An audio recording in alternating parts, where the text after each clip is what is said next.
Hi hello welcome back ರಿದಾಸ್ kitchen. ಇವತ್ತು ನಾನು ನಿಮ್ಮ ಜೊತೆ ಬೇಕಿಂಗ್ ಕ್ಲಾಸ್ ಮಾಡ್ತಾ ಇದ್ದೇನೆ, ಫ್ರೀ ಬೇಕಿಂಗ್ ಕ್ಲಾಸ್. ಬೇಕಿಂಗ್ ಇವತ್ತು ನಾನು ನಿಮ್ಮ ಜೊತೆ ಯಾವುದೆಲ್ಲ ಟೂಲ್ಸ್ ಬೇಕು, ಯಾವುದೆಲ್ಲ ಐಟಮ್ಸ್ ಬೇಕು ಬೇಕಿಂಗ್ ಮಾಡಲಿಕ್ಕೆ ಅಂತ ಹೇಳಿ ನಿಮ್ಮ ಜೊತೆ ಇವತ್ತು ಶೇರ್ ಮಾಡ್ತಾ ಇದ್ದೇನೆ. ಸೊ ನೆಕ್ಸ್ಟ್ ವಿಡಿಯೋದಲ್ಲಿ ನಾನು ವೆನಿಲಾ ಸ್ಪಾಂಜ್ ಬೇಕಿಂಗ್ ಮಾಡಲಿಕ್ಕೆ ಕೇಕಿದ್ದು ಸ್ಪಾಂಜ್ ಇದೆಯಲ್ಲ, ಅದು ಯಾವ ಥರ ಮಾಡೋದು ಅಂತೇಳಿ, ಹೇಗೆ ಮಾಡೋದು ಅಂತೇಳಿ ಡೀಟೇಲ್ ಆಗಿ ನಿಮ್ಮ ಜೊತೆ ಶೇರ್ ಮಾಡ್ತೇನೆ ನಾನು. ಸೊ ಇವತ್ತು ನಾವು ಬೇಸಿಕ್ ಆಗಿ ನಮಗೆ ಏನೆಲ್ಲ ಬೇಕು ಕೇಕ್ ಮಾಡಲಿಕ್ಕೆ ಅಂತೇಳಿ ನೋಡುವ. ತುಂಬ ಜನರಿಗೆ ಕೇಕ್ ಮಾಡಲಿಕ್ಕೆ ತುಂಬ ಇಂಟ್ರೆಸ್ಟ್ ಇರುತ್ತೆ, ಬಟ್ ಇವಾಗ ಕೇಕ್ ಮಾಡಲಿಕ್ಕೆ ಅದಕ್ಕಿಂತ ಕ್ಲಾಸ್ ಅಂತಿದೆ, ಫೀಸ್ ಕೂಡ ಕಟ್ಟಲೇಬೇಕು. 2500 ತನಕ ಇರುತ್ತೆ ಮಂತ್ಲಿ. ಸೊ ಇಲ್ಲಿ ನಾನು ಫ್ರೀಯಾಗಿ ನಿಮಗೆ ಯಾವ ಥರ ಕೇಕ್ ಮಾಡೋದು, ಯಾವುದೆಲ್ಲ ಐಟಮ್ಸ್ ಬೇಕಂತೇಳಿ ನಿಮ್ಮ ಜೊತೆ ಶೇರ್ ಮಾಡ್ತಾ ಇದ್ದೇನೆ. ಕೇಕ್ ಯಾರಿಗೂ ಕೂಡ ಮಾಡ್ಬೋದಾಯ್ತಾ, ಹೋಮ್ ಮೇಡ್ ಆಗಿ ಯಾರಿಗೂ ಕೂಡ ಮನೆಯಲ್ಲೇ ಕೂತು ಮನೆಯಲ್ಲಿರುವಂಥ ಇಂಗ್ರೀಡಿಯೆಂಟ್ಸ್ ಬಳಸಿ ಕೂಡ ಮಾಡ್ಬೋದು. ನಿಮಗೆ ಪ್ರೊಫೆಷ್ನಲ್ ಬೇಕಾದರೆ ಪ್ರೊಫೆಷ್ನಲಿ ಕೂಡ ನಿಮಗೆ ಕೇಕ್ ಮಾಡ್ಬೋದು. ಒಳ್ಳೆ ಬಿಸ್ನೆಸ್ ಕೂಡ ಇವಾಗ ಕೇಕಿದ್ದು. ತುಂಬ ಜನ ಅಂದ್ಕೊಂಡಿದ್ದಾರೆ ಕೇಕ್ ಮಾಡಲಿಕ್ಕೆ ತುಂಬ ಕಷ್ಟ ಅಂತೇಳಿ. ಕ್ರೀಮು ಅದರ ಸ್ಪಾಂಜ್ ಮಾಡೋದಾಗಿರಲಿ, ಬೀಟ್ ಮಾಡೋದಾಗಿರಲಿ, ಕ್ರೀಮ್ ಫ್ರಾಸ್ಟಿಂಗ್ ಆಗಿರಲಿ, ಅದು ಕ್ರಮ್ ಕೋಟ್ ಆಗಿರಲಿ, ಎಲ್ಲರೂ ಅಂದ್ಕೊಂಡ್ರು ತುಂಬ ಕಷ್ಟ ಅಂತೇಳಿ. ಬಟ್ ತುಂಬ ಈಸಿ ಆಯಿತಾ. ನಾನು ನಿಮ್ಮ ಜೊತೆ ನಿಮಗೆ ಅರ್ಥ ಆಗುವ ರೀತಿಯಲ್ಲಿ ನಿಮ್ಮ ಜೊತೆ ನಾನು ಶೇರ್ ಮಾಡ್ತೇನೆ ಯಾವ ಥರ ಕೇಕ್ ಮಾಡೋದು ಅಂತ ಹೇಳಿ. ಕನ್ನಡದಲ್ಲಿ ಇಲ್ಲಿ ತನಕ ಯಾರು ಕೂಡ ಬೇಕಿಂಗ್ ಕ್ಲಾಸ್ ಮಾಡಿಲ್ಲ. ನಾನು ಸರ್ಚ್ ಮಾಡಿದೆ, ಬಟ್ ನನಗೆ ಯಾರು ಕೂಡ ಬೇಕಿಂಗ್ ಕ್ಲಾಸ್ ಪರ್ಫೆಕ್ಟಾಗಿ ಇಲ್ಲಿ ತನಕ ಯಾರು ಕೂಡ ಮಾಡಿಲ್ಲ. ನಾನು ಡೈಲಿ ಅಂತಲ್ಲ, ನನಗೆ ಯಾವತ್ತೆಲ್ಲ ಆಗುತ್ತೆ ಕೇಕಿದ್ದು ಕ್ಲಾಸ್ ಹಾಕಲಿಕ್ಕೆ, ಹಾಗೆ ಇಲ್ಲಿ ನೋಡಿ ಇಷ್ಟು ಐಟಮ್ಸ್ ಬೇಕಾಯ್ತಾ ನಮಗೆ ಬೇಕಿಂಗ್ ಮಾಡಲಿಕ್ಕೆ. ಏನೆಲ್ಲ ಅಂತ ಹೇಳಿದರೆ, ನಮಗೆ ಫಸ್ಟಿಗೆ ಒಮ್ಮೆಲೇ ನಮಗೆ ಬೇಕಿಂಗ್ ಐಟಮ್ಸ್ ಎಲ್ಲ ಪರ್ಚೇಸ್ ಮಾಡಲಿಕ್ಕೆ ಆಗೋದಿಲ್ಲ. ಸ್ಟೆಪ್ ಬೈ ಸ್ಟೆಪ್ಪೇ ಅಂತ ತಗೋಬೇಕಾಗುತ್ತೆ. ಒಂದೊಂದೇ ಐಟಮ್ಸ್ ನಮಗೆ ನೋಡಿ ತಗೋಬೇಕಾಗುತ್ತೆ. ಸೊ ಅದಕ್ಕೋಸ್ಕರ ನಾನು ನಿಮ್ಮ ಜೊತೆ ಒಮ್ಮೆಲೇ, ನೀವು ಯಾವತ್ತೂ ಕೂಡ ಬೇಕಿಂಗ್ ಐಟಮ್ಸ್ ತಗೊಳ್ಳೋಕ್ಕೆ ಹೋಗಬೇಡಿ. ನೀವು ಒಂದೊಂದೇ ಐಟಮ್ಸ್ ನೀವು ಕಳಿತಾ ತಗೊಳ್ತಾ ಹೋಗಿ. ಯಾಕಂತ ಹೇಳಿದ್ರೆ ಒಮ್ಮೆಲೆ ಅಷ್ಟು ಬಜೆಟ್ ಹಾಕ್ಲಿಕ್ಕೆ ತುಂಬಾ ಕಷ್ಟ ಆಗೋದು ಬೇಕಿಂಗ್ ಮಾಡ್ಲಿಕ್ಕೆ. ಫಸ್ಟಿಗೆ ನಮಗೆ ಕೇಕ್ ಮಾಡ್ಲಿಕ್ಕೆ ನಮಗೆ ಬೀಟರ್ ಬೇಕಾಯ್ತಾ. ನಾನಿಲ್ಲಿ ಫಿಲಿಪ್ಸ್ ಅವ್ರದ್ದು ಬೀಟರ್ ಯೂಸ್ ಮಾಡ್ತಾ ಇರೋದು. ಬೀಟರ್ ಯೂಸ್ ಮಾಡಲಿಕ್ಕೆ ನೋಡಿ ಈ ಥರ 2 ಹೋಲ್ಸ್ ಇದೆ. ಹೀಗೆ ಹೋಲ್ಸಿಗೆ ಹಾಕಿ ಬೀಟ್ ಮಾಡಿದರೆ ಆಯ್ತಾಯ್ತಾ.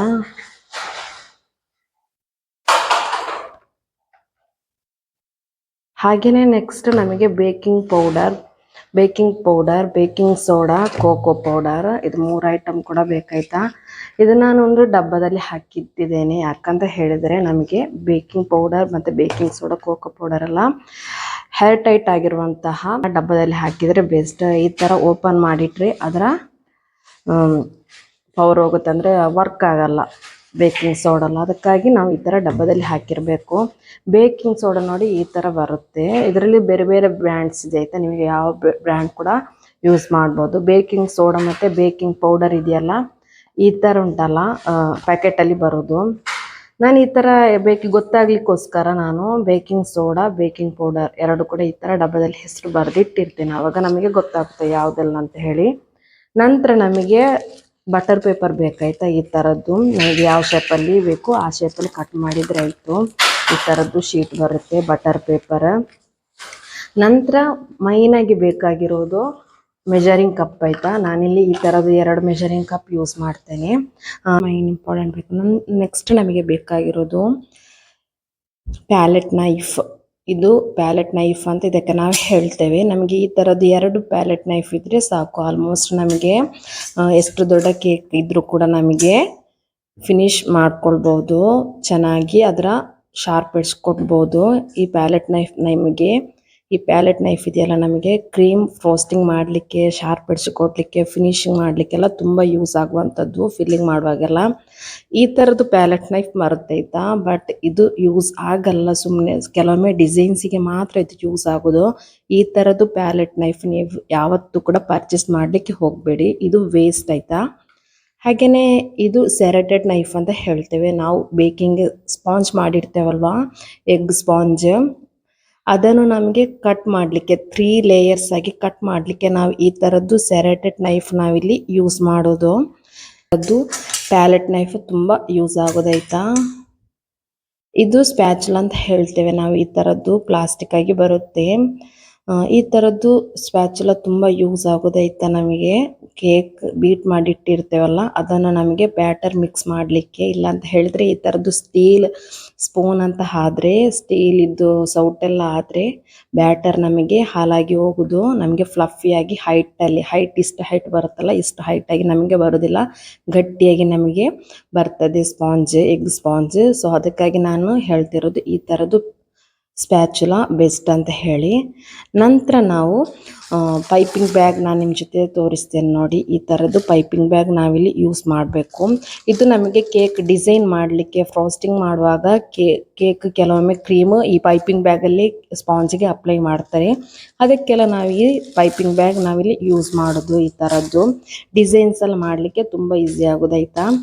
ಹಾಗೆಯೇ ಇದಕ್ಕೆ ನಾವು ಸ್ಕ್ರ್ಯಾಪರ್ ಅಂತ ಹೇಳ್ತೇವೆ. ನಾವಿಲ್ಲಿ ಶಾರ್ಪ್ ಎಡ್ಜ್ ಕೊಡಲಿಕ್ಕೆ ನಾವು ಕ್ರೀಮ್ ಹಾಕಿರ್ತೇವಲ್ಲ ಕೇಕಿದ್ದು ಮೇಲ್ಗಡೆ ಸೈಡಿಗೆಲ್ಲ, ಅದನ್ನು ನಮಗೆ ಫಿನಿಶಿಂಗ್ ಮಾಡಲಿಕ್ಕೆ, ಒಂದೇ ಲೆಕ್ಕ ಮಾಡಲಿಕ್ಕೆ ನಾವಿಲ್ಲಿ ಸ್ಕ್ರ್ಯಾಪರ್ ಯೂಸ್ ಮಾಡೋದು. ಇದು ಜರಡಿ ಆಯಿತಾ, ಇದು ಆಪ್ಷನಲ್. ಇದು ಬೇಕಾದರೆ ಇದು ಯೂಸ್ ಮಾಡ್ಬೋದು. ನಾನು ಜಾಸ್ತಿಯಾಗಿ ಈ ಜರಡಿ ಯೂಸ್ ಮಾಡ್ತೇನೆ. ಯಾಕಂತ ಹೇಳಿದರೆ ನಮಗೆ ಫಿಲ್ಟ್ರ್ ಮಾಡ್ಕೊಳ್ಳಿಕ್ಕಿದೆಯಲ್ಲ, ನಾವು ಡ್ರೈ ಇಂಗ್ರೀಡಿಯೆಂಟ್ಸ್ ಮೈದಾ, ಬೇಕಿಂಗ್ ಸೋಡಾ, ಕೋಕೋ ಪೌಡರ್ ಎಲ್ಲ ಹಾಕಿರ್ತೇವಲ್ಲ ನಾವು ಯೂಸ್ ಮಾಡಲಿಕ್ಕೆ, ಅದನ್ನು ನಾವು ಈ ಥರದ್ದು ಜರಡಿ ಹಿಡ್ಕೊಂಡು ಒಂದು 3 ಸರ್ತಿ ಫಿಲ್ಟ್ರ್ ಮಾಡಲಿಕ್ಕಿದೆ. ಸೊ ಅದಕ್ಕೆ ನಾವು ಈ ಜರಡಿ ಯೂಸ್ ಮಾಡ್ಕೊಳ್ತೇವೆ. ನಂತರ ನೋಡಿ ಮೌಲ್ಡ್ ಆಯಿತು. ಇದಕ್ಕೆ ನಾವು ಮೌಲ್ಡ್ ಅಂತ ಹೇಳ್ತೇವೆ. ಇದರಲ್ಲಿ 7 inch mould, 6 inch mould, 5 inch mould, ಈ ಥರದ್ದು ಮೌಲ್ಡ್ ಬರುತ್ತೆ. ಬೇರೆ ಬೇರೆ ಇಂಚಸಲ್ಲಿ ಬರುತ್ತೆ. ಇದು 8 ಇಂಚ್ ಮೌಲ್ಡ್ ಆಯಿತಾ. ಇದು ಡಾಲ್ ಕೇಕ್ ಮಾಡ್ತೇವಲ್ಲ ಅದರದ್ದು ಮೌಲ್ಡ್. ಇದು 6 ಇಂಚ್ ಮೌಲ್ಡ್ ಆಯಿತಾ. ಇದು 8 ಇಂಚಿದು ಮೌಲ್ಡ್.